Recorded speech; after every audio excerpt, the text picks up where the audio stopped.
Si seulement tout était plus simple, si seulement notre cœur était facile à comprendre, si seulement nous n'étions pas idiots à nous enfermer sur nous-mêmes de la sorte, si seulement un son, n'importe lequel, pouvait s'immiscer entre mes lèvres et vous dire à quel point ça ne va plus. Mais non, il en est autrement.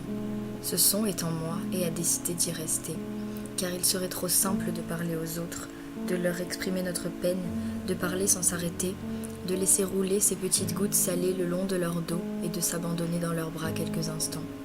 Alors le soir, lorsque plus aucun son ne se fait entendre dans la ville, que seul le ciel paraît habité, je préfère m'adresser à la lune.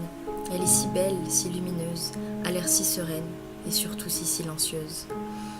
C'est certainement le seul point commun entre elle et moi. Posée sur ce toit, je lui parle, lui déverse ma tristesse, ma haine, comme si elle pouvait me l'enlever ou au moins l'alléger.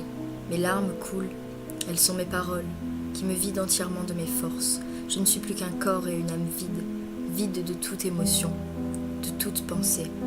Je me dis qu'enfin la lune s'est occupée de moi, qu'elle m'a arraché ces horribles sentiments, me redonnant foi en la vie, mais la vérité est qu'une fois que je retrouve mes draps, rien ne s'est envolé.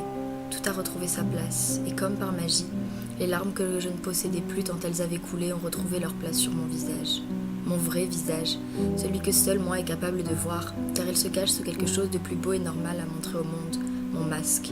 L'avez-vous déjà remarqué, celui que je porte tous les jours sans exception pour ne pas affronter les autres, pour éviter les questions, pour pouvoir avancer seule, sans que personne ne me suive. Ce masque a toujours été mon meilleur ami, car je n'aurais jamais pu être celle que je suis face au reste du monde. Je suis obligée de me cacher. Et c'est lorsque la nuit s'installe qu'il est temps de le retirer. Et enfin, face à mon miroir, je m'observe et je me dégoûte. Cette personne qui se dévisage, c'est moi. Moi qui mens à tout mon entourage pour le protéger.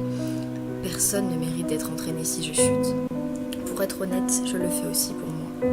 Comme une égoïste. Parce que même lorsque mon masque laisse que transparaître une once de tristesse et que ces personnes merveilleuses autour de moi s'inquiètent, j'efface tout du revers de la main, ne leur montrant que mon sourire. Parce que j'aime ma solitude face à ces émotions. J'ai beau me plaindre de ce que je ressens, j'y retrouve un certain réconfort. Finalement, j'aime me voir souffrir. Je reste dans ce que je connais, cette souffrance qui m'accompagne depuis quelque temps déjà. Elle est comme une de mes plus fidèles amies, elle ne m'a jamais laissée lorsque la solitude montrait le bout de son nez. Mon esprit est tourmenté. Il ne sait que faire. Il se perd entre l'envie de tout avouer, de se confier, et l'envie d'avancer vers un bonheur possible, et le désir de se conforter dans ce qu'il connaît déjà depuis si longtemps.